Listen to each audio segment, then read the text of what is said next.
Welcome back to my YouTube channel.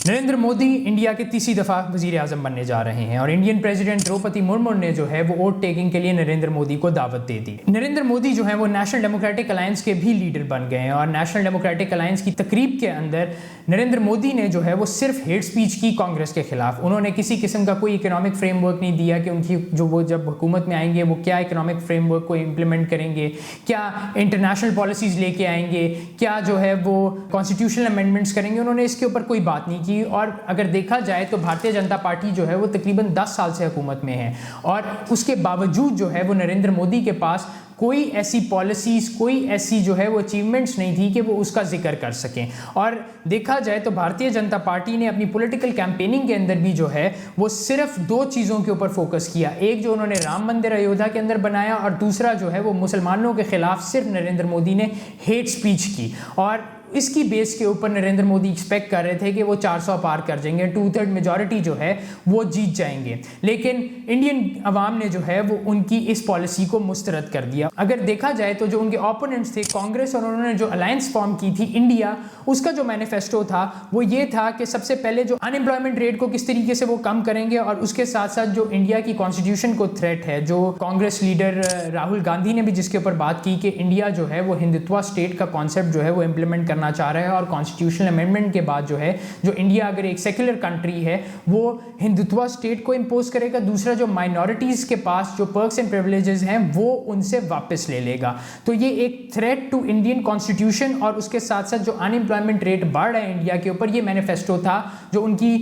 Opponents थे या opposition party जो थी इंडिया अलायंस जो थी उसका। और अगर देखा जाए तो 300 कॉन्स्टिट्यूएंसीज के अंदर हर एक कॉन्स्टिट्यूएंसी ने तकरीबन जो है वो वोट फॉर चेंज दिया है। मतलब उन्होंने जो है वो इंडिया अलायंस को वोट दिया है और बीजेपी गवर्नमेंट को वोट नहीं दिया है, क्योंकि इंडिया ने जो है वो नरेंद्र मोदी की इन पॉलिसीज़ को मुस्तरद कर दिया है। अगर देखा जाए तो 2014 में सबसे पहले जो है वो नरेंद्र मोदी पावर में आए और उन्होंने वादा किया था इंडियन अवाम से कि वो तकरीबन हर साल जो है वो 2 करोड़ जॉब्स जो हैं वो क्रिएट करेंगे। लेकिन इस वादे के अंदर भी नरेंद्र मोदी पूरे नहीं उतर सके। और उसके बाद जो है अगर करंटली देखा जाए तो गवर्नमेंट ने एक एस्टिमेट लगाया है और उन्होंने कहा है कि लेटेस्ट क्वार्टर के अंदर मार्च और जैन के अंदर तकरीबन वो ये एक्सपेक्ट कर रहे हैं कि अनएम्प्लॉयमेंट रेट को अगर कर्टेल ना किया गया तो वो बढ़ के 15 या 20% के ऊपर जा सकता है। और इसके साथ साथ जो मैसिव डेंट पड़ा नरेंद्र मोदी को और जो हम देख रहे हैं कि 300 कॉन्स्टिट्यूएंसीज जो रूरल एरियाज़ के अंदर थी उसमें से ज़्यादा वोट जो है वोट फॉर चेंज को पड़ा,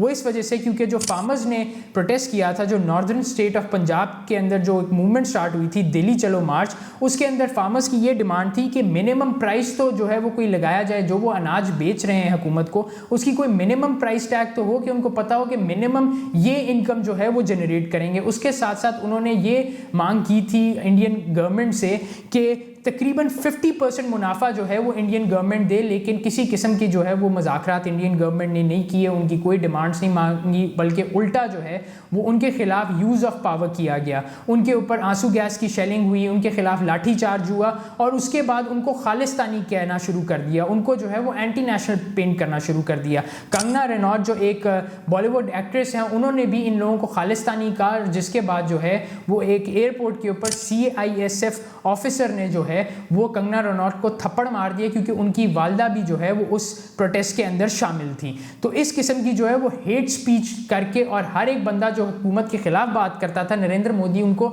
एंटी नेशनल और थ्रेट टू नेशनल सिक्योरिटी जो है वो करार दे देते थे। और इसके साथ साथ अगर देखा जाए तो एक और मेजर सेटबैक जो है वो भारतीय जनता पार्टी को हुआ जब इन्होंने डीमोनेटाइजेशन की 2016 के अंदर। वो एक पूरली थॉट आउट मूव था क्योंकि उन्होंने ना किसी स्टेक होल्डर से बात की, ना जो है वो फाइनेंस मिनिस्ट्री से बात की, ना किसी इकोनॉमिस्ट से बात की कि अगर वो डीमोनेटाइजेशन करते हैं तो जो इंडिया एक बेसिकली कैश डिपेंडेंट इकोनॉमी है उसको क्या होगा। और जब उन्होंने डीमोनेटाइजेशन की तो इंडियन इकोनॉमी जो है वो क्रिपल कर गई और जिसके बाद जो है वो 40 सालों में सबसे ज़्यादा अनएम्प्लॉयमेंट रेट जो है वो 2017 से 2018 के अंदर इंडिया ने देखा, जो कि 6.1% था। और उसके बाद जो है वो नरेंद्र मोदी ने ये सोचा कि अब जो है वो कोई डिफरेंट पॉलिसी लाई जाए, तो उन्होंने मेक इन इंडिया पॉलिसी जो है वो इंट्रोड्यूस करवाई और उन्होंने ये कहा कि 16% से 25% के ऊपर जो है वो मैन्युफैक्चरिंग इंडस्ट्री के शेयर को इंक्रीज कर देंगे, जिसके बाद जो है वो अनएम्प्लॉयमेंट रेट कम होगा इंडिया में। और उन्होंने जो वो टारगेट दिया था कि इस साल के अंदर हम 25% तक ले आएंगे, वो 2022 था, लेकिन उस टारगेट को भी रीसेट करके 2025 के ऊपर ले गए। उसके अंदर भी नरेंद्र मोदी की गवर्नमेंट जो है वो फ्लॉप हो गई। और अगर बात की जाए तो इंटरनेशनल लेबर ऑर्गेनाइजेशन जो है उन्होंने अपनी रिपोर्ट के अंदर ये बात की कि जो इंडियन यूथ है उसका अनएम्प्लॉयमेंट रेट जो है वो ग्लोबल लेवल के ऊपर सबसे ज़्यादा है। और उसके बाद जो एक और मेजर सेटबैक जो भारतीय जनता पार्टी को हुआ, वो जो उनकी पुअर मैनेजमेंट थी कोविड पैंडेमिक से रिलेटेड, कि एकदम से जो है वो इंडियन गवर्नमेंट ने अनाउंस कर दिया लॉकडाउन और जो बेचारी जो आम आवाम थी वो फंस गई। जो लोग दूसरे शहरों या दूसरे कस्बों या दूसरे सूबों से आए हुए थे काम करने के लिए, वो फंस गए लॉकडाउन के अंदर। और जिसके बाद जो है मेजॉरिटी बाद में वापस अपने गाँव देहातों में चले गया। और जो ओवरऑल देखा जाए तो ह्यूमन डेवलपमेंट इंडेक्स के ऊपर जो है वो एक मुल्क स्पेंड करता है और कोशिश करता है कि किस तरीके से, अगर ये पैंडेमिक पाकिस्तान के अंदर भी हुआ तो इमरान खान की जो पॉलिसीज थी वो पूरी दुनिया जो है उन पॉलिसीज को सराह रही है, लेकिन इंडियन गवर्नमेंट की पॉलिसीज ने जो है वो शिफ्ट कर दिया कि जो लोग बेचारे दूसरे शहरों के अंदर आए हुए थे काम करने के लिए, वो वापस देहातों में चले गए। और जिसके बाद जो है वो एग्रीकल्चर सेक्टर के अंदर इंक्रीज देखा गया, जो कि 42.5% से बढ़ के 45.5% पे चला गया। क्योंकि जो है वो उनके पास दूसरी कोई ऑप्शन नहीं थी, कोई विजिबल ऑल्टरनेटिव नहीं था कि वो दूसरी जगहों पे जाके क्या काम करें, क्योंकि लॉकडाउन था पूरे मुल्क के अंदर। और अगर देखा जाए तो इंडिया के अंदर अभी भी जो है वो हाउस होल्ड कॉस्ट जो है वो बढ़ती जा रही है। इन्फ्लेशन जो है, जो इंडिया की फूड इन्फ्लेशन है वो भी बढ़ती जा रही है, लेकिन उसके साथ साथ जो वेज रेट है इंडिया का वो गिरता जा रहा है। तो इस वक्त जो है वो इकोनॉमिक क्राइसिस जो है वो इंडिया देख रहा है। इन्फ्लेशन रेट के अंदर भी इजाफा देख रहा है और उसके साथ साथ जो है वो वेज रेट के अंदर भी डिक्रीज देख रहा है, जिसकी वजह से स्टैंडर्ड ऑफ लिविंग जो है इंडियंस की वो नीचे आती जा रही है। और फिर उसके बाद एक इनसेंसिटिव स्टेटमेंट दी प्राइम मिनिस्टर नरेंद्र मोदी ने। उन्होंने ये कहा कि जी हर इंसान को, हर बंदे को जो है वो गरीब होना चाहिए और जब हर बंदा गरीब होगा तो किसी को कोई फर्क नहीं पड़ेगा। और इसके बाद जो है वो एक तरीके की रिजेंटमेंट दिखाई इंडियन अवाम ने और उन्होंने वोट इस वजह से किया कि इंडिया में हर बंदा जो है वो गरीब होने की बात नहीं कर रहा है। इंडिया में हर एक बंदा कह रहा है कि उनको एम्प्लॉयमेंट अपॉर्चुनिटीज़ प्रोवाइड की जाएं, उसके साथ साथ उनको जो है वो पढ़ने की फैसिलिटीज़ प्रोवाइड की जाए, उनका जो मज़हब है उनको पीसफुली जो है वो प्रैक्टिस करने की इजाज़त दी जाए। एक मैंने पिछले अपने वीलॉग में भी जिक्र किया था कि एक बेचारे मुसलमान को जो है इन्होंने कहा कि हिंदू नारे लगाओ, वो नहीं लगा रहा था और जिसके बाद जो है उसको जान से मार दिया। और उसके बाद ये देखा गया, माइनॉरिटीज़ ने भी देखा, एक मेजर पॉपुलेशन जो है वो माइनॉरिटीज़ की एग्जिस्ट करती है इंडिया के अंदर। अगर मुसलमानों की बात करें तो 15% जो है वो मुसलमानों की पॉपुलेशन है टोटल पॉपुलेशन में से, जो इंडिया के अंदर एग्जिस्ट करती है। और अगर देखा जाए तो जो एक और डिसीजन जो था बीजेपी गवर्नमेंट का, जिसके बाद जो है वो माइनॉरिटी सोचने लग गई, वो ये था कि जब नरेंद्र मोदी की गवर्नमेंट ने आर्टिकल 370 जो है वो इम्प्लीमेंट किया कश्मीर के ऊपर और जो उनका स्पेशल स्टेटस था वो वापस ले लिया। और जिसके बाद जो है वो ये लगा कि नरेंद्र मोदी जो है वो डिफरेंट माइनॉरिटीज़ और डिफरेंट रिलीजियस ग्रुप्स के खिलाफ जो है वो इसी तरीके से क्रैकडाउन करेंगे और इसी तरीके की पॉलिसीज़ इंप्लीमेंट करेंगे और उनको जो है वो क्रश करने की कोशिश करेंगे। और उसके बाद जो अट्रॉसिटीज़ कश्मीर के अंदर हुई, इसके ऊपर तो ग्लोबल लेवल के ऊपर जो है वो हर एक बंदा बात भी कर रहा था कि किस तरीके से जो है वो इंडियन फोर्सेस जो है वो कश्मीरियों के साथ जुल्म ज्यादती कर रही हैं। उसके बाद जो सिटीजनशिप अमेंडमेंट एक्ट था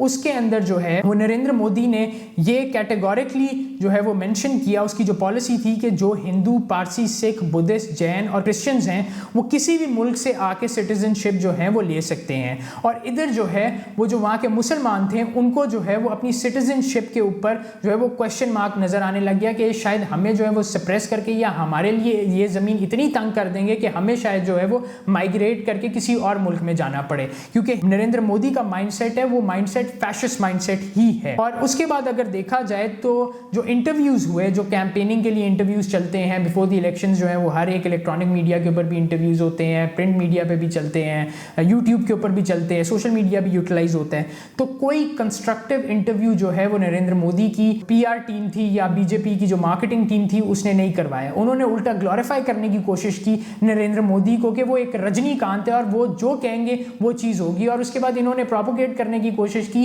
मोदी की गारंटी, जो कि बुरे तरीके से फ्लॉप हुई इन इलेक्शंस के अंदर। अंदर। कोई जो है वो एक्टर पूछ रहा है कि आप आम किस तरीके से खाते हैं, कोई सहाफ़ी पूछ रहा है कि आप टॉनिक कौन सा पीते हैं कि आप थकते नहीं हैं। फिर एक इंटरव्यू के अंदर खुद अपने आप को पता नहीं परमात्मा कहना शुरू कर दिया कि मुझे जो है वो परमात्मा ने भेजा है या इंडिया की हालत को बेहतर करने के लिए। और उसके बाद जो ओवरऑल देखें तो कैंपेनिंग के अंदर सिर्फ वॉर मॉन्गरिंग करते हुए आए हैं पाकिस्तान के खिलाफ, कि पाकिस्तान के खिलाफ जो है वो जहर उगलेंगे तो जिसकी बिना के ऊपर इनको वोट पड़ेंगे। तो नरेंद्र मोदी साहब, आपने जहर भी उगला, आपने मिस एडवेंचर करने की भी कोशिश की पाकिस्तान में, जिसके बाद पाकिस्तानी एयरफोर्स ने आपको मुंह तोड़ जवाब दिया। और अभिनंदन की वो स्टेटमेंट जो है वो तो आपको याद होगी।